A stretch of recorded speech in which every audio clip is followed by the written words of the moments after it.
બ્રહ્માજી નારદજીને પગે લાગવા લાગ્યા છે. એટલે નારદના મનમાં સંશય થયો કે આ બ્રહ્માજી મારા પિતા છે, હું એનો પુત્ર છું, અને મને શા માટે પ્રણામ કરે છે? ત્યારે નારદજી પિતા બ્રહ્માજીને પૂછી લીધું કે હે પિતાજી, મને શા માટે તમે પ્રણામ કરો છો?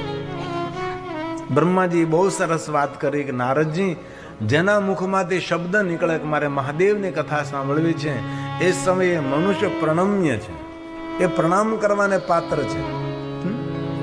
એકવાર કોઈ માણસ બોલે કે મારે મહાદેવની કથા સાંભળવી છે, એ માણસ પગે લાગવાને પાત્ર છે. કેટલો મહિમા છે. બિરાજો નારદ, હું તમને ભગવાન મહાદેવની કથા કહું. આ બ્રહ્માજી નારદજીને ભગવાન મહાદેવની કથા કહે છે. હે નારદ, આદરથી ને ભક્તિથી કથા સાંભળશો. જેટલી ભક્તિ ભાવથી કથાનું શ્રવણ કરશો એટલું તમારું કલ્યાણ થશે. કથા કઈ રીતે સંભળાય? ભક્તિથી કથા સંભળાય, ભાવથી કથા સંભળાય, શ્રદ્ધાથી કથા સંભળાય, ભગવાન ઉપર વિશ્વાસ રાખીને કથા સંભળાય. આપણું શરીર કથામાં બેઠું ને આપણે ક્યાંય રખડતા હોય, આપણું મન ક્યાંય ભટકતું હોય, અને લગભગ શ્રોતાઓની હાલત એવી જ હોય છે. એમનું શરીર કથામાં હોય પણ એ પોતે કથામાં ન હોય. એ તો કેટલું ક્યાંના ક્યાં વિચાર કરતા નહીં, પાછો વળી પકડીને મન લાવે ને થોડીક વાર સાંભળે, વળી પાછો ખેંચાય. ચારે બાજુથી ખેંચા ખેંચ થતું હોય ને એમાં ભગવાનની કથા સાંભળવી બહુ અઘરું છે. મન લગાડી, ચિત્ત લગાડીને ભગવાનની કથાનું શ્રવણ કરે છે, ભગવાન તેની મનોકામના પૂર્ણ કરે છે. ભગવાને વચન આપ્યું છે, જે મારી કથા મનથી સાંભળે છે તેની મનોકામના પૂર્ણ કરીશ. પણ ભટકતું મન માણસને સ્થિર રહેવા દેતું જ નથી. એક સૂત્ર યાદ રાખવા જેવું છે, લટકતું પેટ નહીં હારું અને ભટકતું મન નહીં હારું. લટકતું પેટ નહીં હારું, ખાય ખાઈને આમ કર્યા હોય ને મોટા મોટા ડાઇનિંગ ટેબલ. હેલ્થની વાતો શીખવી હોય તો ભરતભાઈને મળવું પડે. જનગર મારો ઉતારો છે, કેવા ફિટ માણસ છે. રોજ 1-1 કલાક ચાલે, દાદરો ફટફટ ચડી જાય, એક સાથે 3 પગથિયા ઉપાડે, 1-1 પગથિયું ન ચડે, એક સાથે 3 પગથિયા છે દાદરો ચડી જાય. જે માણસો હેલ્થનું ધ્યાન ન રાખે મને ચારે બાજુ ફેલાય, એવો બેડોળ થઈ ગયો હોય, ચારે બાજુ ફેલાઈ ગયો ચારે બાજુ. આખો દિવસ સોફા પર બેઠો હોય ગંગાની જેમ, બધું ખાવાના પડીકામાં પડ્યા હોય ને પછી ખાય તમાકુ, ટીવીના રિમોટ પકડીને ટીવી ચેનલો ફેરવા કરે, અને બહુ હાજે થાક લાગે તો પેક મારી દે. જિંદગી જીવવા જેવી ન હોય તેને. આ તમે રમેશબેન જો કેટલા ફિટ માણસ છે. અમારું નરેન્દ્રભાઈ, શરીરનું ધ્યાન રાખવું પડે છે. લટકતો પેટ એ રોગની આમંત્રણ પત્રિકા છે. ભટકતો મન એ એન્ઝાયટીનું દ્વાર છે. મન બહુ ભટકે નહીં, માણસોને એન્ઝાયટી બહુ થાય. તેથી ભગવાને વચન આપ્યું છે, જે મન લગાડીને કથા સાંભળશે તેની બધી મનોકામના હું પૂર્ણ કરીશ. બ્રહ્માજીએ નારદજીનો સંશય દૂર કર્યો છે કે નારદજી, તમારા મુખમાંથી શબ્દો નીકળ્યા છે, મહાદેવની કથા સાંભળવી છે. જે મહાદેવની કથા સાંભળે છે પ્રણમ્ય છે, એ વંદન કરવાને પાત્ર છે. જે કથાનું શ્રવણ કરે છે સાક્ષાત રુદ્ર છે, રુદ્ર તુલ્ય છે. એ સાક્ષાત શિવજીના સ્વરૂપો છે. બ્રહ્માજી નારદજીને કહે છે, નારદજી બિરાજો, હું તમને ભગવાન મહાદેવની કથા કહીશ. હવે બ્રહ્માજી બ્રહ્મલોકમાં શિવ કથાનો પ્રારંભ કરે છે અને સ્વયં બ્રહ્મા બોલે છે, હે સાધુ, હે સાધુ. ઘણી વાર પ્રશ્ન થાય કે આ બ્રહ્માજી નારદજીને સાધુ શા માટે કહ્યું? કારણ કે જે કથા સાંભળે છે એ સાધુ છે. કારણ કે ભગવાનની સાધના કરે છે, સાધના કરે તેને સાધુ કહ્યો છે. હે સાધુ, હે સાધુ, હે સાધુ. પછી કોઈ પણ જાતિના હોય, કોઈ પણ જ્ઞાતિના હોય, કોઈ પણ વર્ણના હોય, કોઈ પણ દેશના, કોઈ પણ વેશના હોય, જે કથા સાંભળે સ્ત્રી હોય કે પુરુષ હોય, કારણ કે સાધુનું કોઈ શરીર નથી હોતું. સાધુ સ્ત્રી હોય, સાધુ પુરુષ હોય. સાધુ કોઈ ગણવેશ નથી, સાધુ ગુણવેશ છે. સાધુ એક માનસિકતા છે. તેથી જે કોઈ કથા સાંભળે છે તે સાધુ છે. તેથી બ્રહ્માજીએ કહ્યું કે હે નારદ, હે સાધુ, હે સાધુ. ભો બ્રહ્મન સાધુ પૃષ્ટોહમ. જે તમારા મનમાં પ્રશ્નો છે નારદજી, એ બધા પ્રશ્નોનું હું નિવારણ કરીશ. હું તમને શંકર ભગવાનની કથા સંભળાવીશ. પણ તમને શા માટે હું કથા કહીશ? તમારું કલ્યાણ થાય, લોકોનું કલ્યાણ, લોકાનામ હિત કામ્યા, જગત પર ઉપકાર કરવા માટે હું તમને મહાદેવની કથા કહીશ. બ્રહ્માજી બ્રહ્મલોકમાં શિવ મહાપણ કથાનો પ્રારંભ કરે છે. હે નારદજી, કથાનું શ્રવણ કરો. તમે સ્વયં બ્રહ્મા બોલ્યા છે. ભો બ્રહ્મન સાધુ પૃષ્ટોહમ ત્વયા વિબુધ સતર્મા લોકોપકારિણામ નિત્યમ લોકાનામ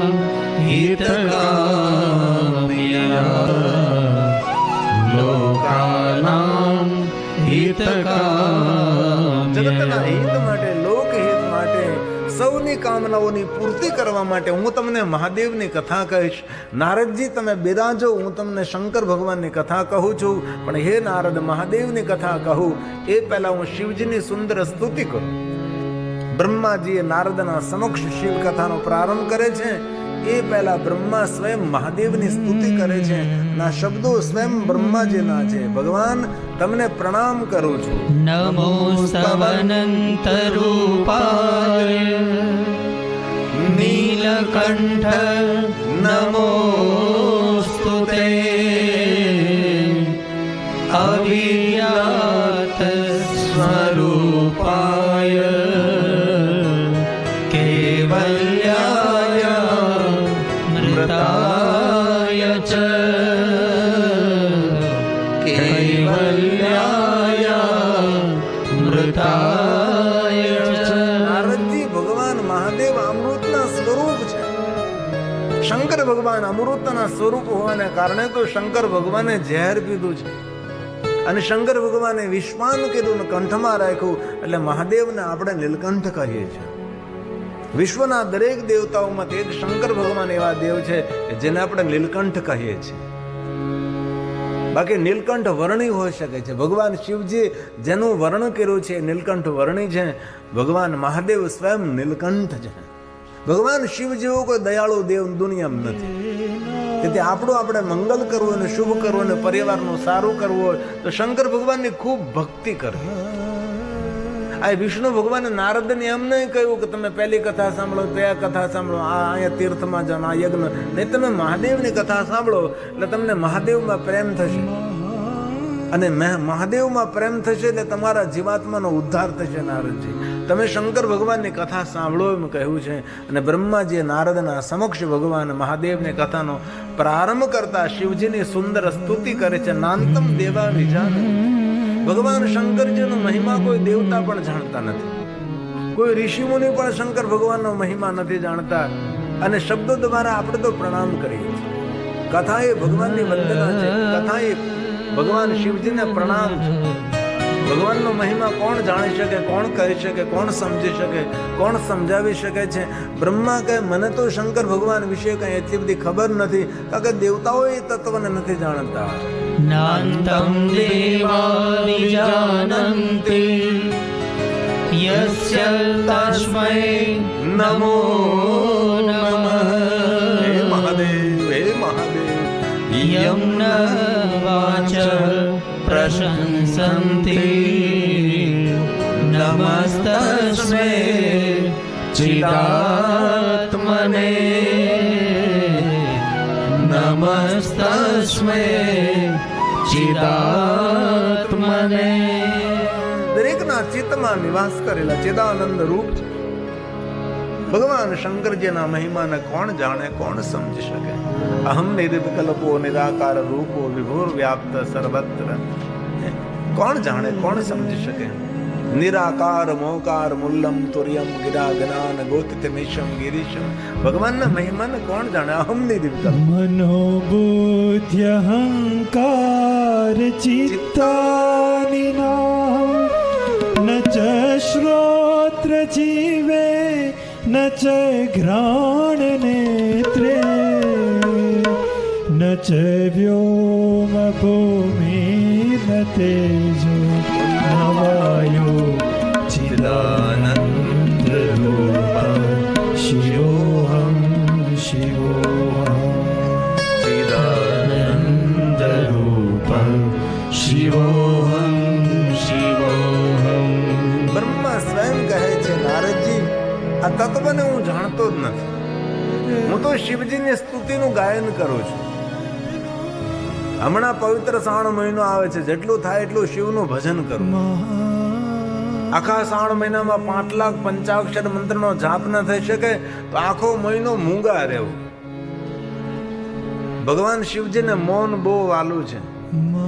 ભગવાન શિવજીએ પાર્વતીને કહ્યું કે હે પાર્વતી, શ્રાવણ મહિનામાં જે મૌન રહે છે તે મોટો વક્તા બને છે, તેને વેદની વાણી ભરે છે, તેની વાણીમાં મધુરતા અને મીઠાશ આવે છે.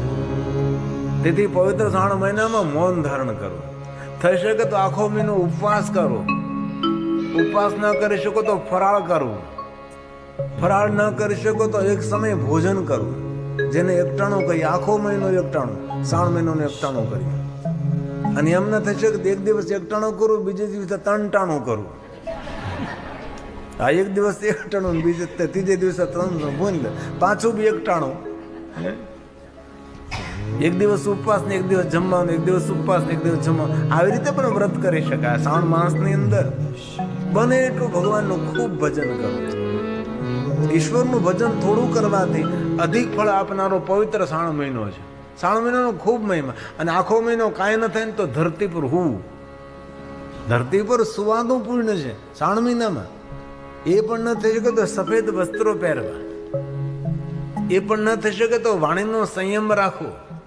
એ ન થઈ શકે સાત્વિક ભોજન કરવું, બ્રહ્મચર્યનું પાલન કરવું, રોજ શિવપુરાણ ગ્રંથનો પાઠ કરવો.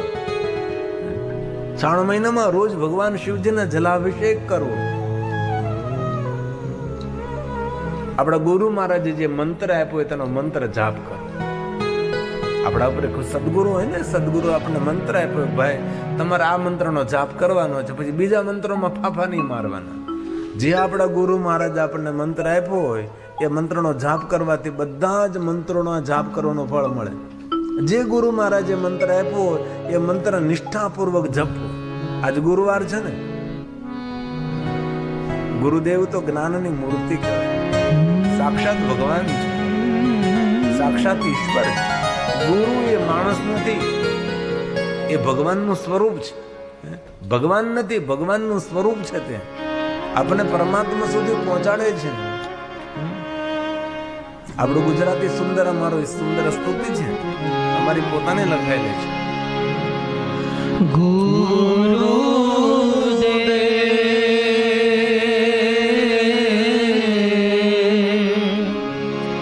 તમારા ચરણોમાં વંદન કરું વારંવાર. ગુરુદેવ તો જ્ઞાનની મૂર્તિ કહેવા. ગુરુદેવ તો જ્ઞાનની મૂર્તિ કહેવા. ગુણ લાગવા દર્શન થાય. ગુરુદેવ તો જ્ઞાનની મૂર્તિ કહેવા. ગુરુદેવ તો જ્ઞાનની મૂર્તિ કહેવા.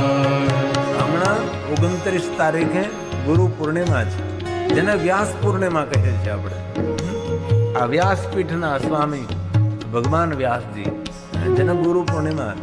આપણી કથા 27 તારીખે પૂર્ણ થશે. 28 તારીખે અમારી યાત્રા રહેશે. અમે લોકો સાઉથ હોલમાં કથા શરૂ કરશું. 29 તારીખે ગુરુ પૂર્ણિમાના દિવસે છે. તમારા ગુરુદેવની પૂજા કરજો, ગુરુદેવના વચનોને હૈયે ધરજો. ભગવાન વ્યાસજીની પૂજા કરવાનો મહિમા છે. વ્યાસ ભગવાનની વંદના. આ બધા ધર્મ ગ્રંથો ભગવાન વ્યાસજીનો પ્રસાદ છે. ગુરુ પૂર્ણિમા આવે છે, આપણે કથા પૂરી થાય ગુરુ પૂર્ણિમા. જેના પર ગુરુ નથી તેની પાસે કાંઈ નથી. જેના પર ગુરુ હોય એ કોઈનું બુરું ન કરે. નુગરા હોય ને એ જ બધાનો ખરાબ કરતા હોય છે. બીજાનું ખરાબ બોલે, બીજાના છિદ્રો જોવે, બીજાના દુર્ગુણ ગાય, કોઈની નિંદા કરે, કોઈની ખરાબ સાઈડ જોવે. આ બધા નુગરા માણસો કહેવાય છે. ગુરુમુખી માણસો કોઈ દિવસ કોઈનું ખરાબ ન કરે, ખરાબ વિચારે નહીં, ખરાબ બોલે નહીં. ગુરુમુખીનો કેટલો મહિમા છે. આપણા પર આપણા સદગુરુની છત્ર છાયા હોય છે. આવો આપણા પોતપોતાના સદગુરુને યાદ કરીએ ભાવથી ને આદર. ગુરુજી તમારા દર્શન કરતા જ્યોત આનંદની જાગે, જ્યોત આનંદની જાગે. ગુરુજી તમારા દર્શન કરતા જ્યોત આનંદની જાગે, જ્યોત આનંદની જાગે. દયા કરો ગુરુ રાહ બતાવો, દુઃખ અમારું ભાગે, દુઃખ અમારું ભાગે.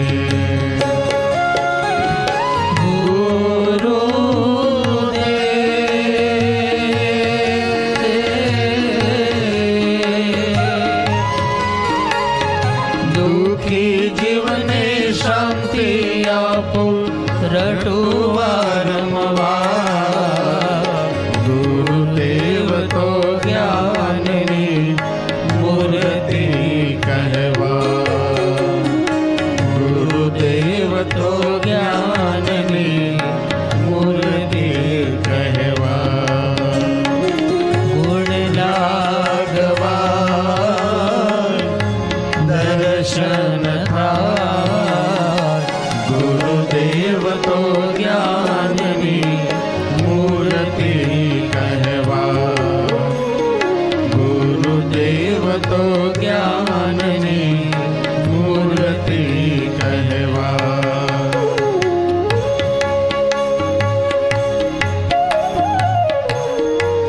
હાલી મહાદેવને વહાલી,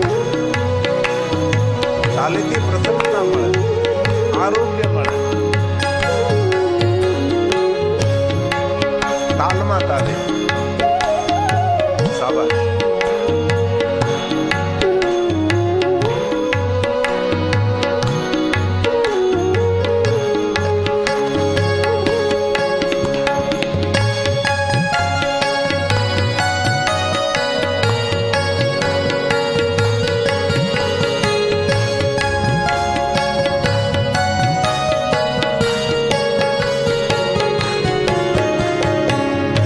આત્મા તમારો પરોપકારી, ઉપકાર કરો અંતર્યામી, ઉપકાર કરો અંતર્યામી. આત્મા તમારો પરોપકારી, ઉપકાર કરો અંતર્યામી, ઉપકાર કરો અંતર્યામી. અવગુણ અમારા પલમાં કાપી, વિદ્યા આપો ગુરુ જ્ઞાની, વિદ્યા આપો ગુરુ જ્ઞાની.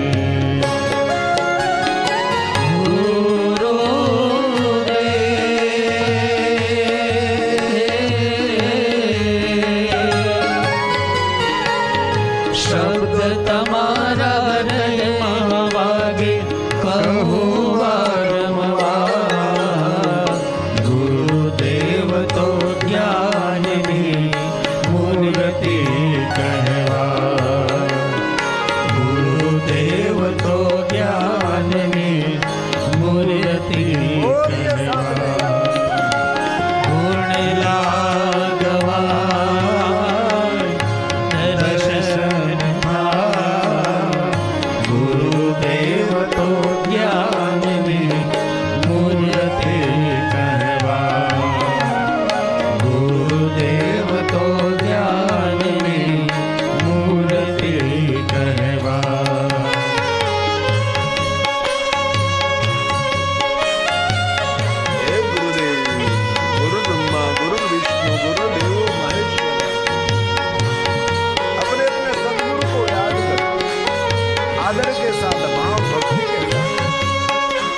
યાદ કરું દિવસ